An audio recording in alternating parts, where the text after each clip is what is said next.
Hello friends, नमस्कार। Welcome to excellent classes. इस समय हम इंग्लिश ट्रांसलेशन सीख रहे हैं टेंस के द्वारा। तो पिछले वीडियो में मैंने टेंस आपको एक पढ़ाया था, पास्ट इंडेफिनिट टेंस, जिसे सिंपल पास्ट टेंस भी कहते हैं, और उसका मैंने अफर्मेटिव सेंटेंसेस के ट्रांसलेशन करना सिखाया था। आज हम उसी के आगे कंटिन्यू करेंगे, लेकिन कंटिन्यू करने से पहले जो पिछले वीडियो में मैंने आपको एक्सरसाइज दिया था जिसमें आपको हिंदी वाक्यों की इंग्लिश बनाना था, उसको सबसे पहले सॉल्व करते हैं और देखते हैं आपने क्या ट्रांसलेट किया है। राहुल कल यहाँ आया था, बीता हुआ, ये एक बीती हुई घटना के बारे में हम बात कर रहे हैं, तो पास्ट इंडेफिनिट है, राहुल सब्जेक्ट है, आया था कम केम सेकंड फॉर्म लगेगी वर्ब की, सब्जेक्ट प्लस वर्ब की second form plus object plus other word, ये होता है इसका फॉर्मूला। तो सब्जेक्ट राहुल है, वर्ब की सेकंड फॉर्म कम केम हो जाएगा सेकंड फॉर्म, यहाँ हियर, यस्टरडे कल।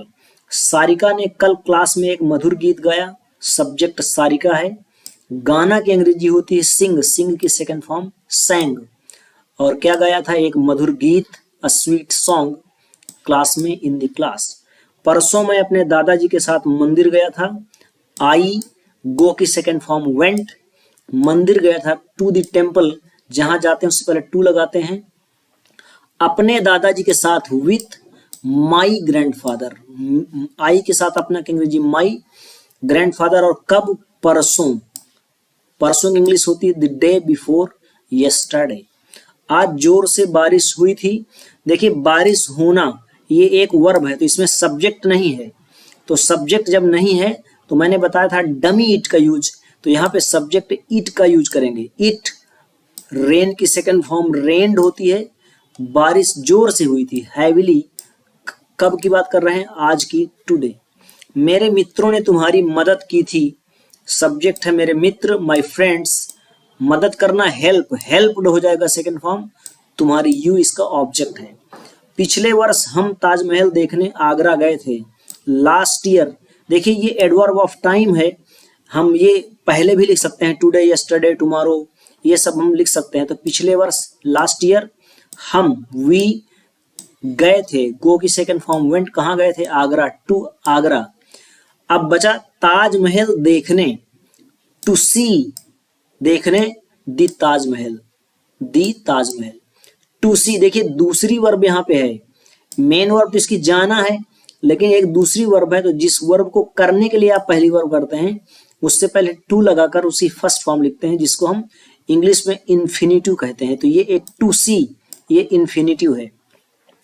उन लड़कों ने पुस्तकालय में शोर मचाया था, उन लड़कों ने, दोज बॉयज, शोर मचाना की अंग्रेजी होती है मेक अ नॉइज, तो मेक की सेकंड फॉर्म मेड हो जाएगी, तो मेड अ नॉइज, पुस्तकालय में, इन दी लाइब्रेरी।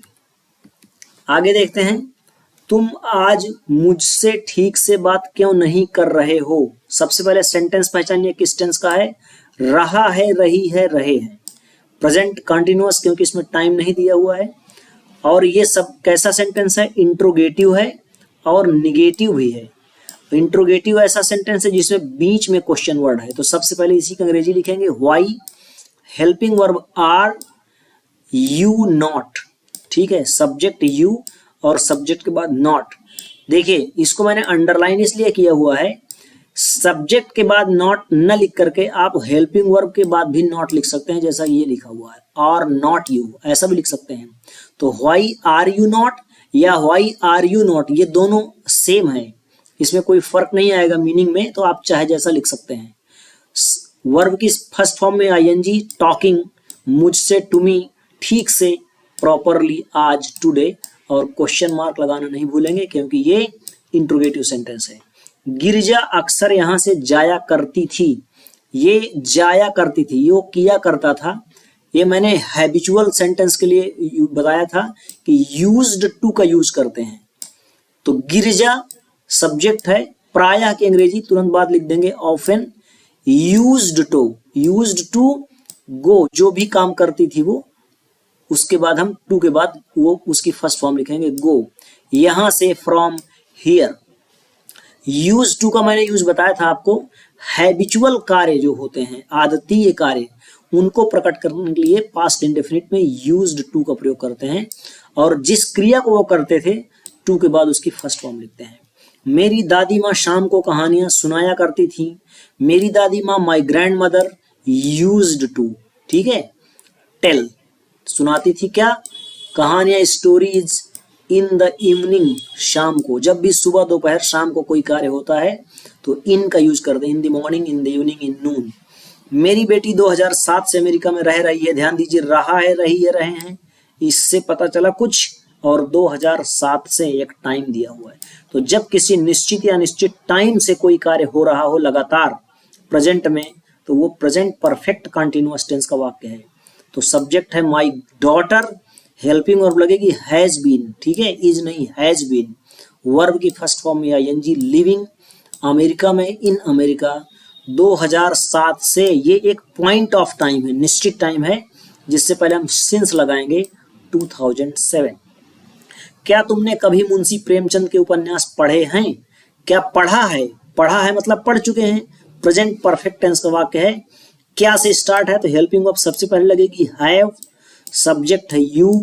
कभी, जब भी कभी आता है तो या तो हेल्पिंग वर्ब के बाद यूर लिखते हैं, और हेल्पिंग वर्ब अगर पहले लिख दी गई है तो सब्जेक्ट के बाद लिखते हैं। तो हैव यू एवर रीड, पढ़ा है क्या, the novels of Munshi Premchand, Munshi Premchand के उपन्यास। राम ने रावण को बाणों से मारा था, पास्ट की बात कर रहे हैं, मारा था, तो राम सेकेंड फॉर्म किल्ड हो जाएगा, किल, किल्ड। राम किल्ड रावणा, रावण को मारा था बाणों से। जब किसी यंत्र से कोई कार्य किया जाता है तो विथ लगाते हैं, विद एरोज, बाणों से मारा था। सीता व लक्ष्मण भी राम के साथ वन गए, तो सब्जेक्ट इसमें सीता व लक्ष्मण है दोनों, तो सीता एंड लक्ष्मण, और भी ऑल्सो। ये ऑल्सो का यूज बहुत ही केयरफुली करें, जिसके साथ लगा देंगे उसी के साथ भी मीनिंग देगा ये। तो सीता एंड लक्ष्मण ऑल्सो गए थे, वेंट कहाँ, टू द फॉरेस्ट, वन, जंगल गए थे राम के साथ, विद राम। आगे देखिए, कमरे में शोर कौन कर रहा है, रहा है, रही है, रहे हैं, प्रेजेंट कंटिन्यूअस टेंस। सब्जेक्ट इसका कौन है, जो कि खुद क्वेश्चन वर्ड है। तो जब क्वेश्चन वर्ड खुद सब्जेक्ट का कार्य करता है तो ऐसा सेंटेंस अफर्मेटिव जैसा ट्रांसलेशन करते हैं। तो सब्जेक्ट पहले हु, हेल्पिंग वर्ब इज, शोर करना की अंग्रेजी मेक अनॉइज होती है, आईएनजी लगेगा, मेकिंग अनॉइज हो जाएगा। देखिए नॉइज में आईएनजी नहीं लगाएंगे, नॉइजिंग, क्योंकि इसका मेन वर्ब जो है वो मुख्य शब्द मेक है, तो मेकिंग हो जाएगा, मेकिंग अनॉइज। कमरे में, इन दी रूम, उसके पास बहुत सारा धन है, रखने का भाव है तो हैज का प्रयोग होगा। ही हैज, उसके पास है क्या, बहुत सारा धन, अ लॉट ऑफ मनी।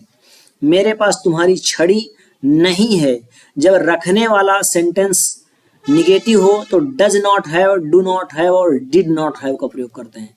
तो नहीं है प्रेजेंट है, सब्जेक्ट आई है तो डू नॉट हैव हो जाएगा।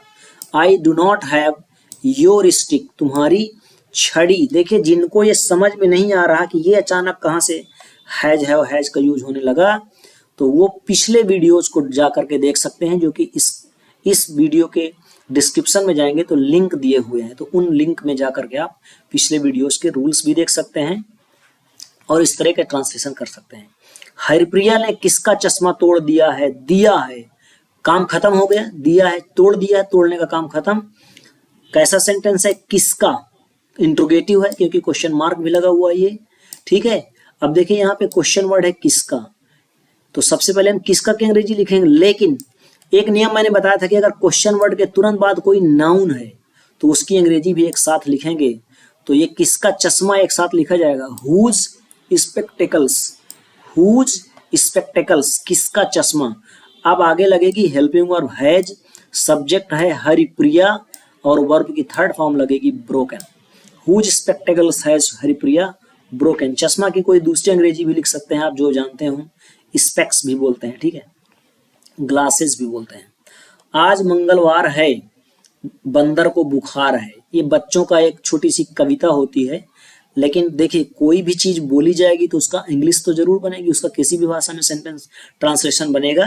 तो इसको आप देख लीजिए, दो सेंटेंस है यहाँ, आज मंगलवार है, इसका ट्रांसलेशन अलग करिए, दिन तारीख मौसम समय बताने के लिए इट का प्रयोग, तो इट इज, मंगलवार है टुडे, ट्यूसडे, आज टुडे। तो इट इज ट्यूसडे टुडे, आज मंगलवार है। और बंदर को बुखार है, मतलब बंदर बुखार से पीड़ित है, बंदर भी बुखार से सफर कर रहा है।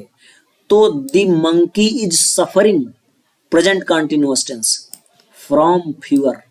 सफर फ्रॉम फीवर का मतलब होता है बुखार आना, उसको बुखार आ रहा है। इज सफरिंग फ्रॉम फीवर, या हैज का भी प्रयोग कर सकते हैं, बंदर के पास बुखार है, द मंकी हैज फीवर। आप भी इस तरह का सेंटेंस बोल, आई हैव फीवर मतलब मुझे बुखार है, तो द मंकी हैज फीवर। बंदर गया डॉक्टर के पास, यानी बंदर डॉक्टर के पास गया।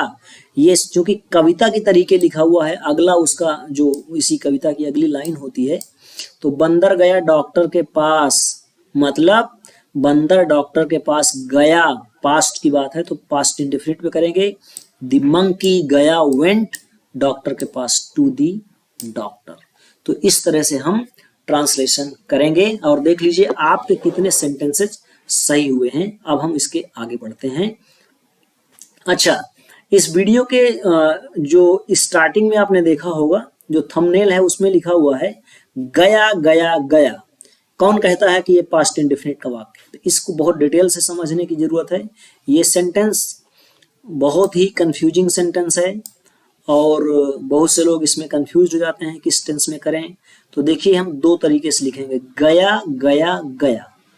एक तो ऐसा सेंटेंस हो सकता है, तो सबसे पहले देखिए गया गया गया कैसे बोल सकते हैं। मान लीजिए मैं किसी को कोई घटना बता रहा हूं कि गया मेरे पास आया था और फिर गया गया गया, तो बीती हुई बात कर रहे हैं हम कि किसी दिन की बात कर रहे हैं। गया मेरे पास आया था फिर गया गया गया, तो यानी गया चला गया, गया गया गया। गया एक तो व्यक्ति का नाम है और गया एक जगह का नाम है जो कि बिहार में है, ठीक है। और गया इसके भूतकाल में जाने की बात कर रहे हैं कि गया चला गया, जैसे गया कानपुर गया या राम कानपुर गया, तो गया गया गया ऐसा हो सकता है। तो यहाँ पे हम बात कर रहे हैं भूतकाल की, गया था। तो जब गया था इसका सेंस निकल रहा है तो हम इसको पास्ट इंडेफिनिट में करेंगे। गया वेंट टू गया, ये पास्ट इंडेफिनिट हो गया। लेकिन ये पास्ट इंडेफिनिट है, लेकिन गया गया गया इतना बोलने से जरूरी नहीं है कि पास्ट इंडेफिनिट हो। तो ये सिचुएशन पे डिपेंड करेगा कि ये कब पास्ट इंडेफिनिट होगा, अब कब कोई दूसरा टेंस हो जाएगा। तो गया गया गया, अब आज ही की बात है, मेरे पास अभी जस्ट नाउ की बात कर रहा हूं प्रेजेंट में, कि मेरे से कोई पूछ रहा है कि गया कहाँ गया, तो मैंने बोल दिया गया गया गया। तो अब हम यानी बीते हुए टाइम की बात नहीं कर रहे हैं, पास्ट टेंस की बात तो नहीं कर रहे हैं। मुझसे आप अभी पूछ रहे हैं कि गया कहाँ है, मैं बोल रहा हूं गया गया गया, तो ये बीती हुई बात नहीं है, ये मैं जस्ट अभी की बात बता रहा हूं। तो यानी मेरे कहने का जो सेंस है वो गया गया गया है, राम कानपुर गया है, तो ये हुआ प्रेजेंट परफेक्ट टेंस का वाक्य। तो इस तरह के सेंस में हम प्रेजेंट परफेक्ट में करेंगे। गया हेल्पिंग वर्ब हैज, वर्ब की थर्ड फॉर्म गॉन, गया हैज गॉन, कहाँ गया, गया टू गया, तो गया हैज गॉन टू गया। इसमें समझ लीजिए गया एक व्यक्ति है, दूसरा गया एक गया जगह का नाम है, और जो तीसरा गया है वो जाना का पास्ट, जाना को जो दूसरे फॉर्म में बोलते हैं बीते हुए टाइम में, उसको गया बोलते हैं। तो ये ध्यान रखिए, ये सेंटेंस पास्ट इंडेफिनिट का भी हो सकता है और पास्ट प्रेजेंट परफेक्ट टेंस का भी हो सकता है। डिपेंड करेगा आप किस सिचुएशन में इस सेंटेंस को बोल रहे हैं, उसके अकॉर्डिंग इसका टेंस चेंज हो जाएगा। तो आज के बाद आप कभी भी कंफ्यूज मत हो। मैंने बहुत सारे लोगों के वीडियोस देखा जो इंग्लिश पढ़ाते हैं, वो बोलते हैं कि पास्ट इंडेफिनिट का वाक्य है, but how can you decide that this is a past indefinite tense? ऐसा नहीं हो सकता ना। तो ये दोनों सेंटेंस में दोनों टेंस में हो सकता है, पास्ट इंडेफिनिट भी हो सकता है और प्रेजेंट परफेक्ट भी हो सकता है। आगे बढ़ते हैं, अब देखते हैं पास्ट इंडेफिनिट टेंस के निगेटिव सेंटेंसेस, ठीक है। तो इसको ट्रांसलेशन कैसे करेंगे, सब्जेक्ट प्लस डिड, यहाँ हेल्पिंग वर्ब का यूज होगा। आपने देखा था कि पास्ट इंडेफिनिट में अफर्मेटिव सेंटेंसेस में हेल्पिंग वर्ब का यूज नहीं हो रहा था, तो हेल्पिंग वर्ब डिड लगाएंगे, डिड के बाद नॉट निगेटिव बनाने के लिए हो जाएगा, और अब यहाँ मेन वर्ब की फर्स्ट फॉर्म लगेगी, जो कि अभी तक मेन वर्ब की सेकंड फॉर्म आप लगाते थे, ठीक है।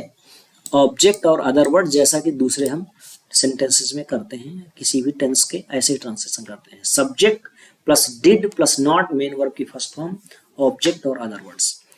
नोट यानी कुछ विशेष रूल है, यदि वाक्य में कभी नहीं का प्रयोग है, ठीक है, अगर सेंटेंस में कभी नहीं आ जाता, मतलब एक तो नहीं आएगा, एक कभी नहीं भी आ जाएगा, तो अगर कभी नहीं का प्रयोग है तो सब्जेक्ट के बाद क्या करेंगे, नेवर लगाएंगे।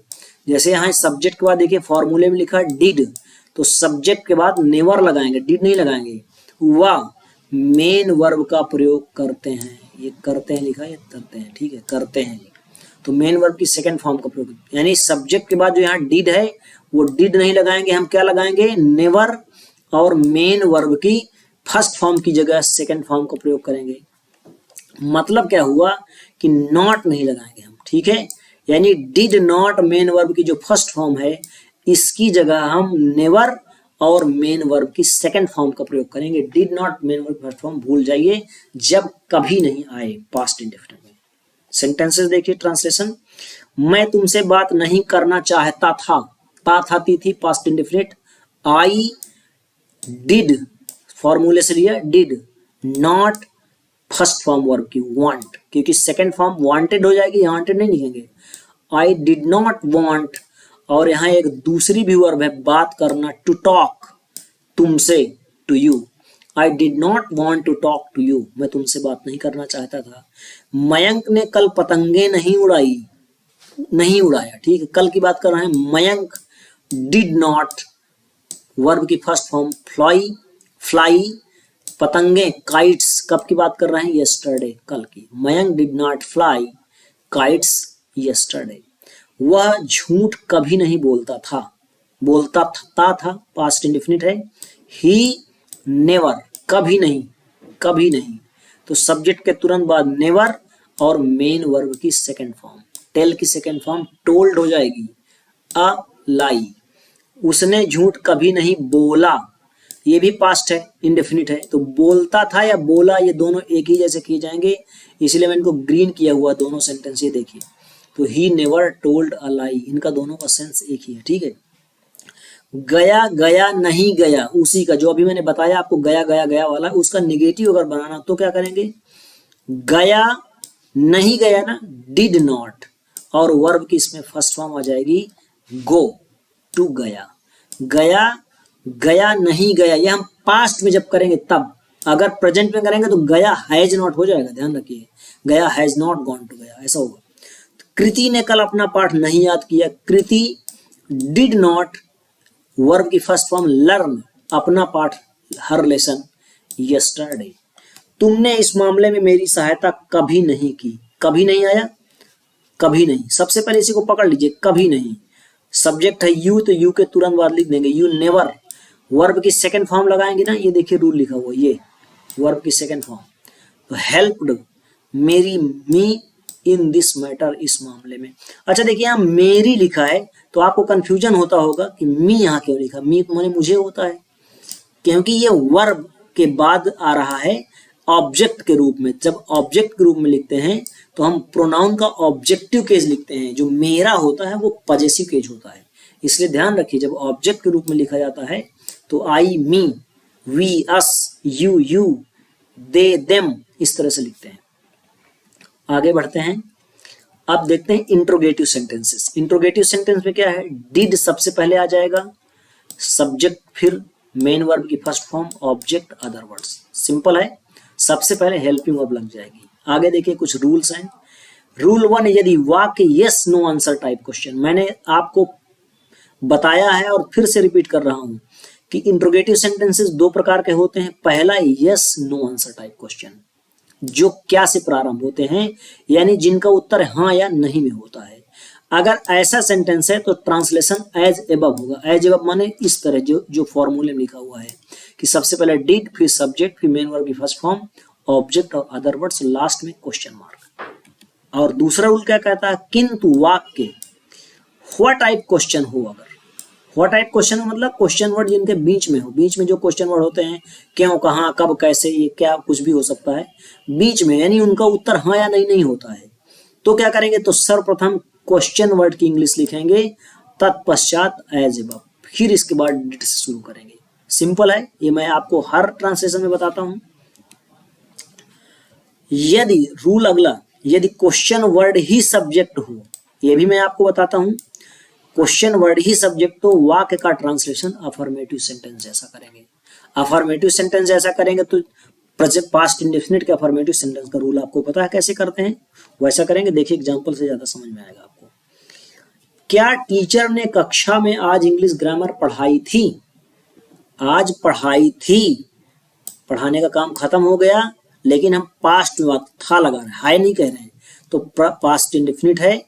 तो क्या से स्टार्ट है, सबसे पहले लिखेंगे डिड, सब्जेक्ट है द टीचर, पढ़ाना की इंग्लिश टीच, फर्स्ट फॉर्म हो जाएगी टीच, क्या पढ़ाया था? इंग्लिश ग्रामर, ये ऑब्जेक्ट हो गया।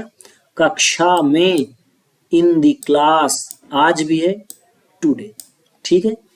क्या माँ ने जनवरी में तुम्हें 500 रुपए दिए थे? क्या स्टार्ट है क्या से, डिड, द मदर, वर्ब की फर्स्ट फॉर्म गिव, तुमको दिया था यू, क्या दिया था? 500 रुपए, 500 रुपीज, इन जनवरी, जनवरी में।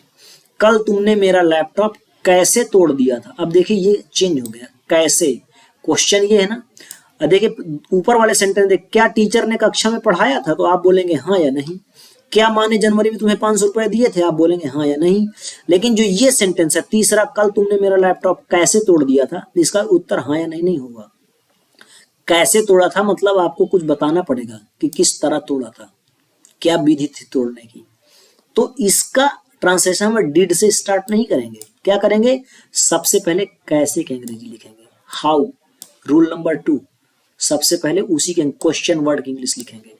तो हाउ, इसके बाद फिर वही ऊपर वाला डिड, सब्जेक्ट यू, तोड़ना की इंग्लिश ब्रेक, फर्स्ट फॉर्म लिखेंगे। क्या तोड़ा था? मेरा लैपटॉप, माय लैपटॉप, कल, yesterday. How did you break my laptop yesterday. बुधवार को तुम स्कूल क्यों नहीं आए थे?